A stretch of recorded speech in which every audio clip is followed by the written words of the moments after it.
A leader almost walked past his old friend until he recognized him. It was a bright, hot afternoon in Ouagadougou, the capital of Burkina Faso. President Ibrahim Traoré had just finished a surprise visit to a local school. His convoy waited at the curb, engines quietly humming, when something caught his eye. By the roadside, slumped against a cracked, dusty wall, sat a man with a tin cup before him. His clothes were torn and stained, hair streaked with uneven patches of gray. His sunken eyes carried the weight of years of hardship. Passers-by moved on without a glance, as if he were part of the pavement. Ibrahim's brow furrowed. Why does he look familiar? Wait here, he told his security. His voice left no room for argument. The man looked up, squinting against the sunlight. His lips parted in disbelief. Ibrahim? His voice cracked. Ibrahim's chest tightened. Musa? He stepped closer, searching the gaunt face. Yes, it was him, once full of life, now just a shadow. Musa tried to rise, knees trembling. It's really you, he whispered. It's me, Ibrahim said, gripping his shoulder. What happened to you? Tears welled in Musa's eyes, quickly brushed away. It's a long story, not one I ever thought I'd tell you, not like this. Come with me, we'll talk. Musa glanced at his bare feet. I can't. Not like this. I'm not fit to enter your car. You're my friend. That's what matters. Ibrahim's tone left no space for refusal. Minutes later, Musa was at the presidential residence. He bathed, changed into clean clothes, and was seated before steaming dishes. He ate slowly, almost cautiously, as if the food might vanish. Between bites, his eyes flickered between gratitude and shame. When the plates were cleared, Ibrahim poured 2 glasses of juice and sat across from him. Now, he said gently, tell me, you were one of the brightest men I knew. What happened? Musa stared at the glass, then sighed. It started 3 years ago, he began. He spoke of his life as a respected school principal in Bobo Dioulasso, how he built a small house from his savings and married a woman named Stella. At first we were happy, or so I thought, but she grew distant, always on her phone, quick to snap over nothing. I thought it was stress. I ignored the signs. His voice faltered. One afternoon I came home early and found her in our bed with another man. Ibrahim's jaw tightened. What did you do? I walked out, Musa whispered. I couldn't fight. I was shaking. And she didn't even apologize. She followed me outside and said it was over, told me to leave my own house, because he was the one she loved now. Ibrahim's eyes narrowed. Leave the house you built? Yes, Musa said bitterly. I refused. She took me to court, lied that she'd paid for the house, even brought fake documents. The judge believed her. I was thrown out. What about your job? I lost that too. Every bit of savings went to lawyers. Soon I had nothing. No home, no work, no dignity. I stayed with a friend, but shame ate at me. I left, ended up under bridges, begging for scraps, eating once a day if I was lucky. And every time I closed my eyes, I saw her, laughing with him. His head bowed, tears slipping down his cheeks. I became a shadow. I wanted to die, Ibrahim. I truly wanted to die. President Ibrahim Traoré rose from his chair, his voice steady but full of warmth. Musa, you didn't deserve any of this, but I promise you, your story will change. Musa's eyes lifted slowly. You still call me your friend? After seeing me like this? Ibrahim's gaze softened. Musa, I never stopped. That night, Musa slept soundly for the first time in years. Meanwhile, Ibrahim sat in his office, untouched papers scattered before him, his thoughts fixed on the man who had once stood by his side in school, sharing books, shielding him from bullies, urging him to dream. He gripped his pen with quiet resolve. I'll give him a fresh start. The next morning, Musa awoke to the scent of warm bread and fried eggs. The soft bed, clean sheets, and neatly folded clothes felt unreal compared to the cold pavement of the day before. A gentle knock sounded. Come in, he said. A staff member entered with a tray. Good morning, sir. The president asked me to serve you. Musa sat up, still stunned. Thank you, truly. As he ate, the thought kept repeating in his mind. Yesterday I was a beggar. Today I'm a guest in the presidential residence. What will tomorrow bring? Later, in the garden, Ibrahim greeted him in simple clothes, his presence calm but commanding.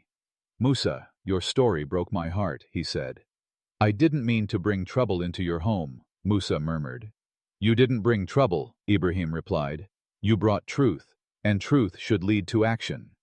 Action? Musa asked, uncertain. I've made arrangements, Ibrahim said. This morning, you'll see a doctor. After that, there's somewhere I want to take you. By afternoon, Musa had been examined, given medicine, and received his first haircut in years. The man in the mirror was no longer the broken figure from the roadside. His eyes carried a faint spark. Ibrahim drove him to the city's edge, stopping before a small cream and brown house with a neat garden. It's beautiful, Musa said quietly. Whose is it? It's yours, Ibrahim replied with a smile. Musa's voice faltered. Ibrahim, this is too much. It's fully paid. No one can take it from you, Ibrahim assured him. Why would you do this for me? Musa whispered. Because I remember who you are, Ibrahim said, eyes glistening. You gave me books when I had none. You defended me when I was alone. You believed in me before I believed in myself. Musa shook his head, overcome. I only did what friends do. And now, Ibrahim said, placing a firm hand on his shoulder, I'm doing the same.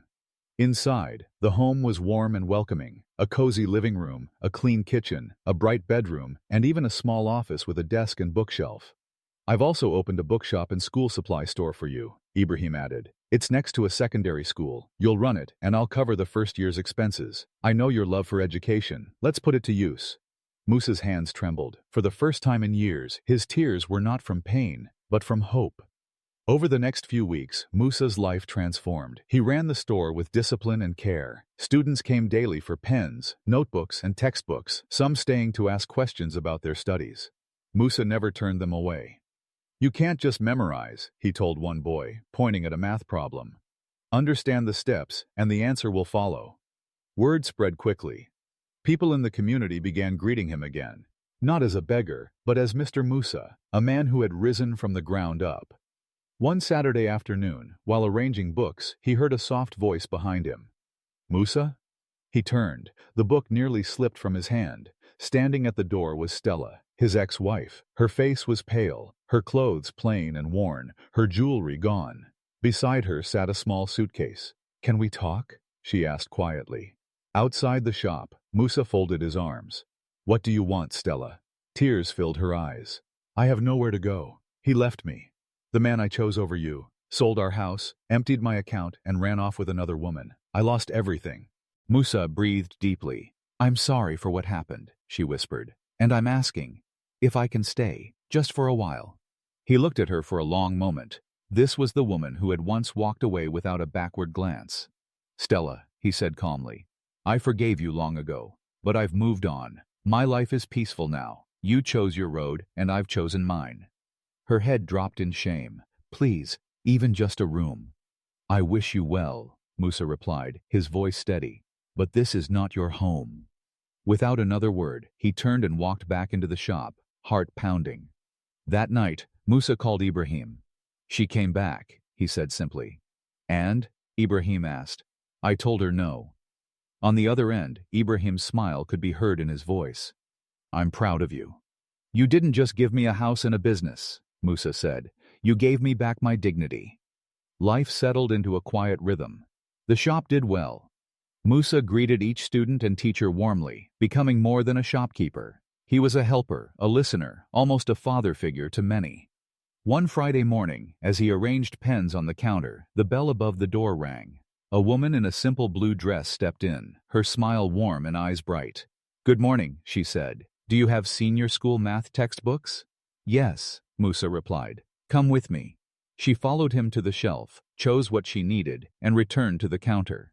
I've seen you before, she said as he packed the books. You help children who can't afford supplies. They remind me of who I used to be, Musa smiled. She extended her hand. I'm Grace. I teach at the secondary school nearby. He shook it. Musa, I own the shop. Her eyebrows lifted. That's wonderful. This place feels so welcoming. We need more people like you. Musa felt his heart quicken. It had been a long time since he'd spoken to a woman like this. Thank you, he said softly. You're kind. Weeks passed, and Grace became a familiar part of Musa's days. Sometimes she came for teaching supplies, other times just to greet him. Their conversations grew warmer, often spilling into shared lunches she brought from home. Musa would walk her back to the school, and they'd swap stories, some bittersweet, others full of quiet laughter.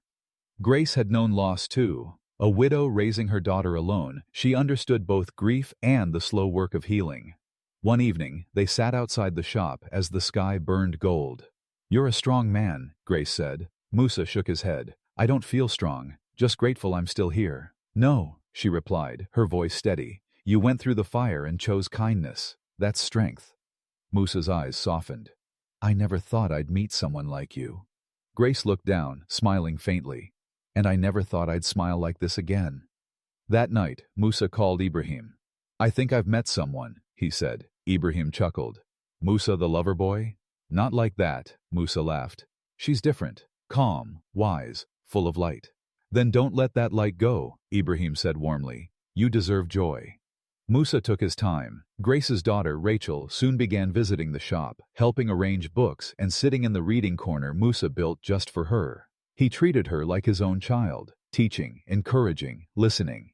One sunny afternoon, Musa invited Grace and Rachel to a quiet garden. Kneeling with a small ring in his hand, he said, "I don't have much to give, but I have peace, respect, and love.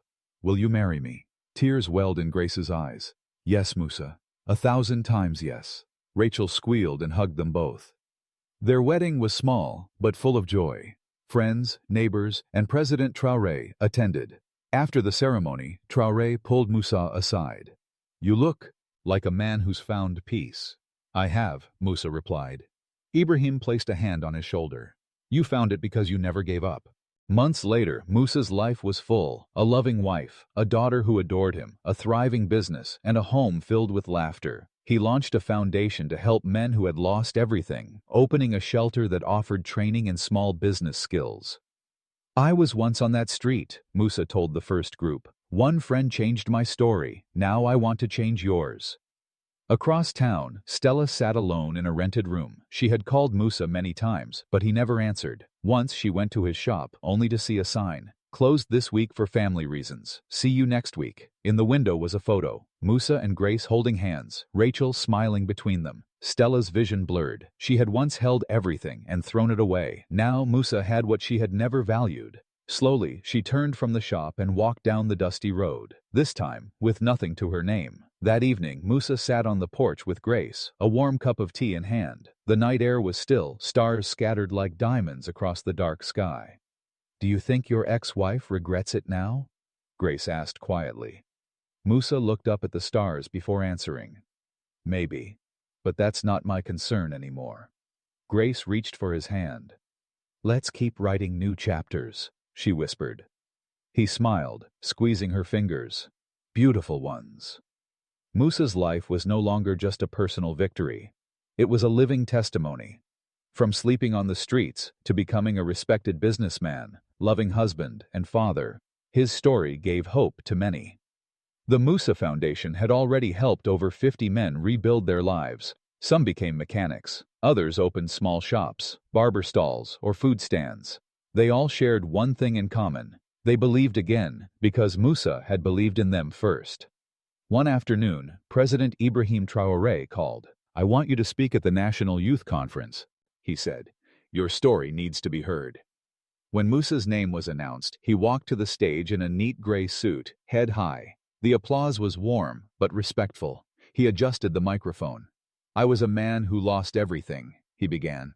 "Not because I was lazy or foolish, but because I trusted the wrong person." He paused, scanning the audience. "My wife and her lover took everything from me. I was thrown out, mocked, and left with nothing but shame. But one hot afternoon, as I sat hungry on the street, a man I once helped found me." Musa glanced toward Ibrahim in the front row. "That man didn't pity me or pass me by. He lifted me up and reminded me that broken things can still be made beautiful again." The hall was silent. Then he smiled. "Today, I hold no anger. The best revenge is peace, joy, and moving forward. No matter how bad it gets, your story can change, if you don't give up." The crowd rose to their feet in applause. That night, back in the garden, Rachel played with their puppy as Musa and Grace sat side by side. "Do you still think about her?" Grace asked. "Not with anger," Musa said. "Just wonder. How someone can throw away gold and pick up sand." Grace laughed softly. She lost a good man. And I gained a queen, Musa replied, smiling at her. Far away, Stella worked in a small restaurant. The man she left Musa for had taken her money and left her in debt. The house she once took from him was gone. She had even tried to end her life once, but survived. Sometimes she scrolled through Musa's photos online, the interviews, the smiling family, the joy. Each one cut deep. The man she thought would be nothing without her had become more than she could imagine without her. A year later, Musa was invited to the presidential palace for dinner. In the garden, Ibrahim handed him a small box. "What's this?" Musa asked. "An award, Ibrahim said with a smile, "for your work with the Musa Foundation." Inside was a golden medal. Musa hugged his friend tightly. "You didn't just change my life," he said. "You gave me the chance to change others too." "That's the power," Ibrahim replied, of one hand lifted in kindness. As the evening breeze moved through the garden, Musa looked up at the sky. "Who would have thought," he whispered, "that the man with nothing would one day have more than he ever dreamed?" His eyes shone, not with pain, but with joy. The past was gone, the future was bright, and this time no one could take it away. No matter how far you fall, one act of kindness can be the first step back to hope, and the choice to rise is always yours. If this story inspired you, hit that like button, subscribe, and share it with someone who needs hope today. Thank you for watching.